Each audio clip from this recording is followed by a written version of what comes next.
வணக்கம் மக்களே! யூகே தமிழ் உலகிலேருந்து நீங்க எல்லாரும் சூப்பரா இருப்பீங்கன்னு நம்புறேன். நானும் வந்து நல்ல சூப்பராக இருக்கிறேன். இன்றைக்கு பார்த்தீங்கன்னு சொன்னா, வெண்டைக்காய் கொண்டு வச்சிருக்கிறேன். வெண்டைக்காய் இருக்குது கூடேக்க 1 கிலோ வெண்டைக்காய் இருக்குது. நான் கொஞ்சம் எடுத்து உங்களுக்கு தயிர் பச்சடி வந்து செய்து காட்டப் போறேன். இந்த தயிர் பச்சடி பார்த்தீங்கன்னு சொன்னா, வெயில் காலத்துக்கு மிகவும் ஆரோக்கியமானது. நல்ல ஒரு குளிர்மையானது. வெண்டைக்காயும் ஆல்ரெடி குளிர்மையானது. தயிரோட மிக்ஸ் பண்ணி இந்த வெண்டைக்காய் பச்சடியை சாப்பிடும் பொழுது மிக மிக ஆரோக்கியமாக இருக்கும். சூடாக இருக்கிற உடம்பெல்லாம் சூடு இல்லாமல் போகும். அத்துடன் பார்த்தீங்கன்னு சொன்னா இந்த வெண்டைக்காயில வந்து ஒரு முட்டையில இருக்கிற சத்து இருக்குன்னு சொல்லப்படுது. ஸோ வெண்டைக்காயில நிறைய சத்துக்கள் இருக்கு உங்களுக்கே தெரியும். அதே மாதிரி டயபிட்டிஸ்க்கு எல்லாம் நல்ல சொல்லப்படுது. வெண்டைக்காய் வீக்லி ஒரு நாள் தானே சாப்பிடணும்னு சொல்லிக்கொள்ளினோம்.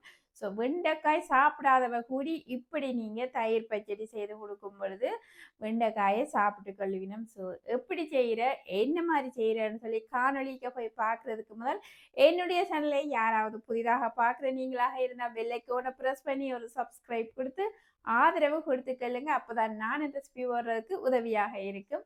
அதே மாதிரி உங்களோட ஃப்ரெண்ட்ஸ் அண்ட் ஃபேமிலிக்கு ஷேர் பண்ணுங்க. அவையும் இப்படி ஆரோக்கியமான முறையில் வெயில் காலத்துக்கு நல்ல ஒரு குளிர்மையாக இருக்கக்கூடிய இந்த வெண்டைக்காய் பச்சடியை வீட்டில் செய்து கொள்வதற்கு இப்போ காணொலிக்கு போய் பார்த்துக்கொள்வோம் எப்படி இந்த வெண்டைக்காய் பச்சடி இருக்க போகுதுன்னு. வெண்டைக்காய் பச்சடி செய்வதற்கு தேவையான பொருட்கள் பார்த்தீங்கன்னு சொன்னால், கொஞ்சம் வெண்டைக்காய் எடுத்து வடிவாக கழுவிட்டு முன்னுக்கும் பின்னுக்கும் வடிவாக வெட்டி எடுத்துக்கொள்ள வேணும். கிட்டத்தட்ட ஒரு 1/2 கிலோ அளவில் வெண்டைக்காய் எடுத்து அதை வந்து நான் வெட்டி எடுத்துக்கொள்ள போகிறேன். சின்ன மெல்லிய பீஸுகளாக வெட்டி எடுத்துக்கொள்ள வேணும்.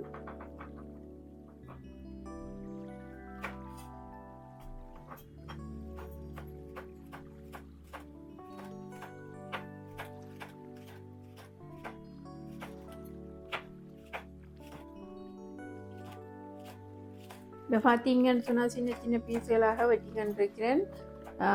மொத்தமான பீஸாக வெட்டக்கூடாது, அது பொரிஞ்சு வர டிஃப்ரெண்டான சுவையில் இருக்கும். இப்போ வெட்டப்பட்ட வெண்டைக்காய் எல்லாமே இருக்குது. உப்பு போட்டுக்கொள்கிறேன். சுவைக்கு ஏற்ற மாதிரி உப்பை போட்டுக்கொள்ளுங்க. மஞ்சள் தூள் போட்டுக்கொள்கிறேன். இப்போ மஞ்சளையும் போட்டு கையால் நல்லா மசாஜ் பண்ணிக்கொள்ளுங்க.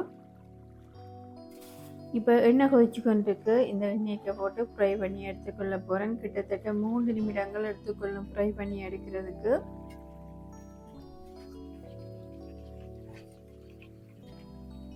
பார்த்தீங்கன்னு சொன்னால் பச்சை கலர் மாறாமல் அப்படியே வந்து அதை பொரித்து எடுத்துக்கொள்கிறேன். நீங்கள் மொத்தமாக வெட்டினீங்கன்னு சொன்னால் இப்படி எடுக்க முடியாது. மெல்லிய பீஸாக வெட்டும் பொழுது தான் அந்த கலர் மாறாமல் அதை வந்து எடுத்துக்கொள்ள முடியும். பச்சை கலராக இருக்கும் பொழுது மிகவும் ஹெல்த்தியாக இருக்கும் அந்த வெண்டைக்காய் பச்சடி. இப்போ மீதியாக இருக்கிற வெண்டைக்காயும் போட்டு பொரித்து எடுத்து எல்லாமாக வச்சிருக்கிறேன். பொரித்து எடுத்த அப்புறம் கொஞ்சம் தான் வந்து கொள்ளும். இப்போ ஒரு மீடியம் சைஸில் வெங்காயம் எடுத்து அதையும் வந்து தோலை உரித்து சின்ன சின்ன பீஸாக வெட்டி எடுத்துக்கொள்ள போகிறேன்.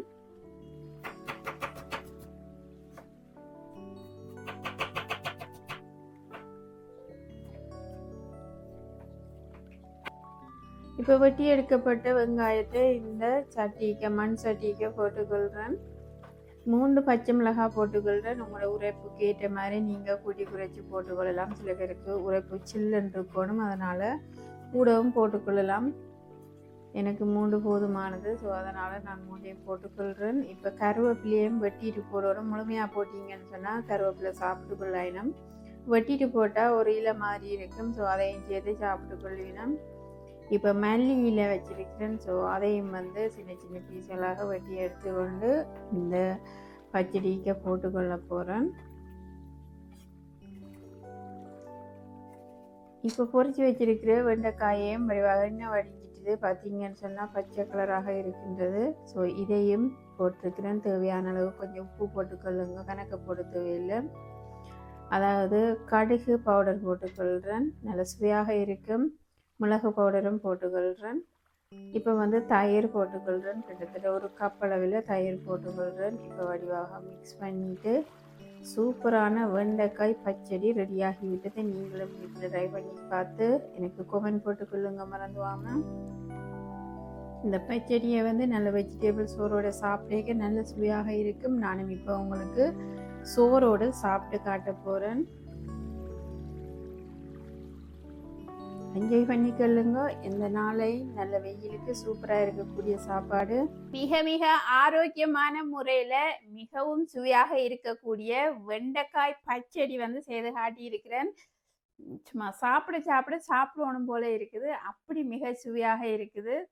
வெள்ளை அரிசி சோறுக்கு வெஜிடபிள் கறிக்கும் சாப்பிட்டீங்கன்னு சொன்னால் சும்மா சூப்பராக இருக்கும். வெண்டிக்காய் சாப்பிடாதவங்க கூட நீங்கள் எப்படி செய்து கொடுக்கும் பொழுது சாப்பிட்டு கொள்வினம். சிம்பிளாக செய்யலாம். யோகட் அதாவது தயிர் இருந்தால் போதுமானது இந்த வெண்டிக்காய் பச்சடி செய்கிறதுக்கு. அத்துடன் பார்த்தீங்கன்னா சில பேர் வெண்டிக்காய் பச்சடிக்கு அடுப்பில் தாளித்து கொட்டி எல்லாம் செய்து கொள்வினம். அதே நேரம் தேங்காய் எல்லாம் அரைச்சி போட்டு செய்து கொள்றவ. ஸோ நீங்கள் அப்படியும் செய்யலாம். ஆனால் இப்படி செய்ய நல்ல ஒரு பச்சை தன்மையாகவும் வெண்டிக்காயின் ஃப்ளேவர் அப்படியே இந்த தயிரில் இறங்கிக்க மிக மிக சுவையாக இருக்கும். வெண்டிக்காயை விரும்பி சாப்பிடாதவ கூடி சாப்பிட்டு கொள்ளுவினம். அப்படி சுவையாக இருக்கக்கூடியது. ஸோ இலங்கை முறையில் நாங்கள் வெண்டைக்காய்ன்னு சொல்லிக்கொள்வோம். எல்லாமே ஒன்று தான். வெண்டிக்காய்ன்னு தான் இலங்கை முறையில் சொல்லிக்கொள்வோம். ஸோ இந்த வெண்டிக்காயில் நல்ல ஒரு சுவையாக இருக்கக்கூடிய தயிர் பச்சடி செய்து காட்டியிருக்கிறேன். ஸோ நீங்களும் வீட்டில் ட்ரை பண்ணி பார்த்து எப்படி இருக்கு, என்ன மாதிரி இருக்குன்னு சொல்லி கமெண்ட் போட்டுக்கொள்ளுங்க. அதே மாதிரி உங்களோட ஃப்ரெண்ட்ஸ் அண்ட் ஃபேமிலிக்கு ஷேர் பண்ணுங்க. அவையும் இப்படியான வெண்டிக்காய் பச்சடியை வீட்டில் செய்து சாப்பிட்டு கொள்வது. இன்னும் ஒரு சூப்பரான ரெசிபியோட நான் உங்களை சந்திக்கிறேன். நன்றி, வணக்கம், பபாய்.